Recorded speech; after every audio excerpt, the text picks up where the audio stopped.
Quanto que o Bitcoin pode valer e quando que ele pode atingir essa valorização? 3, 2, 1. Se você chegou por aqui agora e ainda não me conhece, eu me chamo Carlos Cordeiro e antes de responder essa pergunta do vídeo, eu quero te convidar para um evento que eu vou realizar chamado Multiplicação de Satoshis, em que eu vou te mostrar uma técnica nova para você aumentar a quantidade de Bitcoins na sua carteira. Com isso, você pode estar tendo ganho de shitcoin sem se expor ao risco de shitcoin e sim com Bitcoin. Para você garantir a sua vaga no evento, clica no link que está aqui na descrição. E agora, para que a gente faça uma projeção bem fundamentada de quanto que o Bitcoin pode vir a valer, a gente tem que ter uma noção bem breve dos ciclos pós-halving do Bitcoin e também os elementos novos nesse momento atual de mercado. Aqui nesse gráfico, nessa linha branca, nessas linhas brancas verticais, você está vendo o período de halving. Antes do primeiro halving do Bitcoin, a cada bloco minerado do Bitcoin, o que acontece aproximadamente a cada 10 minutos, nesse período aqui, a cada bloco surgiam 50 novos Bitcoins em circulação. A cada 10 minutos entravam 50 Bitcoins em circulação. Depois do primeiro halving, esse número caiu pela metade e nesse período aqui, a cada bloco minerado surgiam 25 novos Bitcoins. Depois do halving de 2016, esse número novamente caiu pela metade e cada bloco minerado passou a gerar 12,5 novos Bitcoins. E depois do halving de 2020 até o período atual, cada bloco de Bitcoin gera 6,25 novos Bitcoins. E depois do halving de 2024, que está previsto para acontecer em abril, a emissão vai ser de 3,125 novos Bitcoins por bloco. Historicamente, nos meses pós-halving, a gente tem um pump de Bitcoin. Depois do primeiro halving, nos 12 meses subsequentes, o Bitcoin valorizou 11.970%. Depois do segundo halving, nos 17 meses seguintes, o Bitcoin valorizou 4.060%. E depois do terceiro halving, nos 10 meses seguintes, ele valorizou 661%.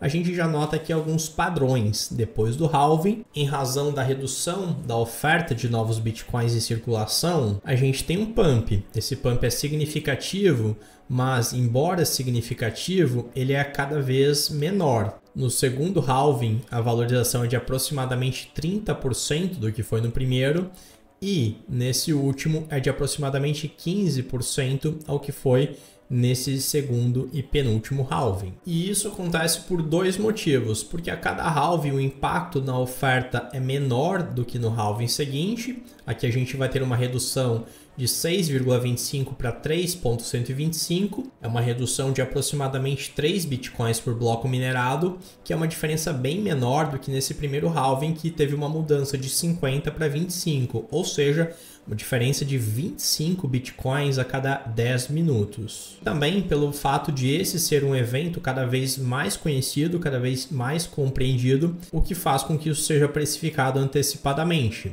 Mas mesmo que esse pump pós-halving seja cada vez menor, 661% em apenas 10 meses, não é nada desprezível, né? Mas beleza, dado esse contexto inicial, o que a gente pode esperar daqui para frente na situação atual? Eu vou considerar aqui com você uma premissa. Eu vou considerar que o Bitcoin vai se manter nessa região de acumulação e ele vai estar até abril do ano que vem aqui na região dos 38 mil dólares. Tem um indicador quantitativo que eu acompanho que ele indica a probabilidade bem alta de nesse período o Bitcoin estar sendo cotado a 38 mil dólares. Então eu vou partir dessa premissa. Se em abril de 24 o Bitcoin tiver 38 mil dólares, é claro que ele pode estar mais, mas essa é uma previsão bem conservadora para início de conversa. Se nos meses seguintes ele se valorizar, digamos, 164%, nesse cenário ele vai chegar nos 100 mil dólares. E veja que esse cenário é bastante condizente com os ciclos anteriores. A gente tem um pump significativo, nesse caso aqui 164%, É um valor nada desprezível e é um valor menor do ciclo anterior. Assim como no terceiro ciclo foi menor do que no segundo e assim como no segundo foi menor do que no primeiro. Então essa é uma projeção extremamente conservadora. No segundo semestre de 2024, a gente pode ver, de acordo com esse cenário, o Bitcoin chegando a 100 mil dólares. E se ele tiver uma valorização maior, se em vez de valorizar 164%, ele valorizar, digamos, 1.200%, também não é impossível, não é? Afinal, em ciclos anteriores, ele já teve valorizações bem superiores a 1.200%. Se ele valorizar 1.200%, aí a gente está falando do Bitcoin na casa dos 500 mil dólares. E se ele valorizar 2.500%?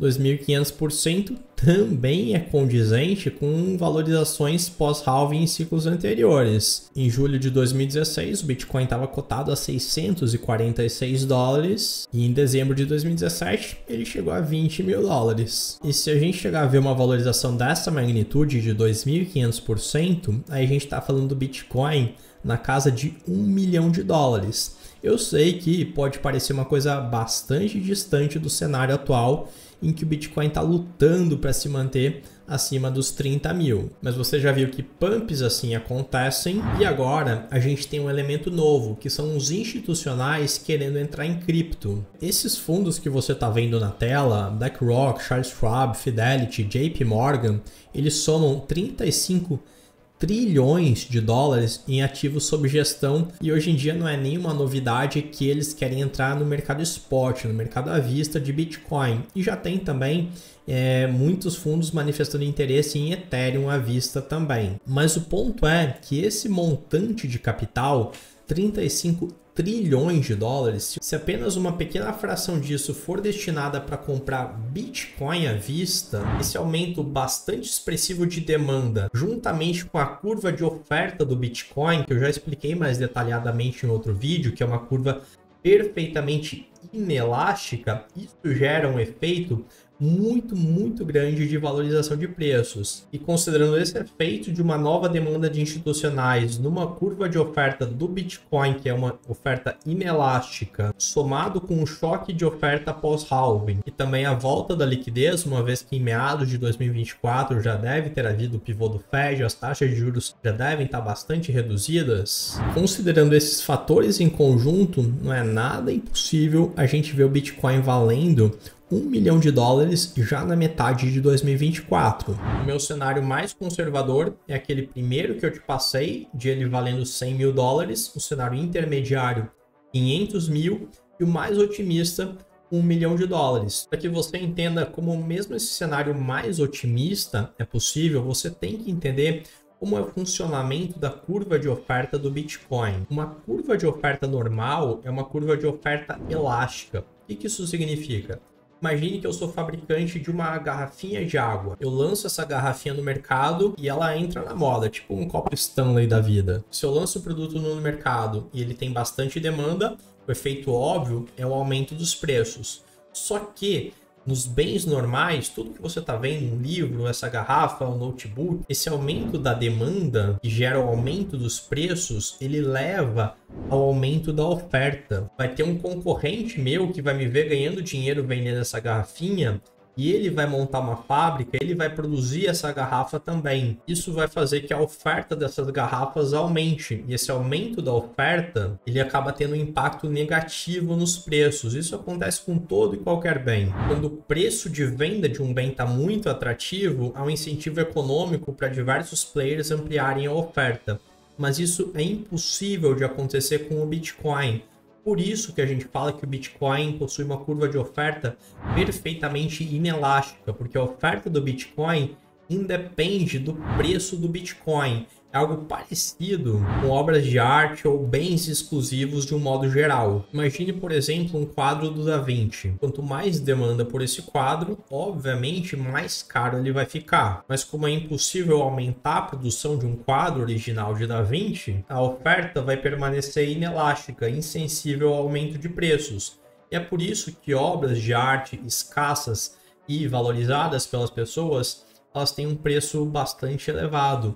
E exatamente essa mesma lógica se aplica também ao Bitcoin. Então, meu amigo, eu tenho plena consciência de que falar que o Bitcoin pode sair dos atuais 30 mil dólares para 1 milhão em pouco mais de um ano pode parecer uma coisa surreal e fora da realidade. Mas lá em 2012, quando ele saiu de 10 dólares para 1.000, certamente naquele momento anterior a esse pump rápido e violento, isso também parecia algo fora da realidade. Mas é claro que o mercado é soberano, ninguém tem bola de cristal e a gente não tem como cravar em pedra o que vai acontecer daqui a um tempo. Por isso que eu te mostrei os 3 cenários: o conservador, o intermediário e o otimista. E eu quero que você me responda nos comentários o que você espera do Bitcoin para metade de 2024. 100 mil, 500 mil ou 1 milhão? Diz aí nos comentários para eu saber. A gente se vê no próximo vídeo. Um grande abraço e até a próxima.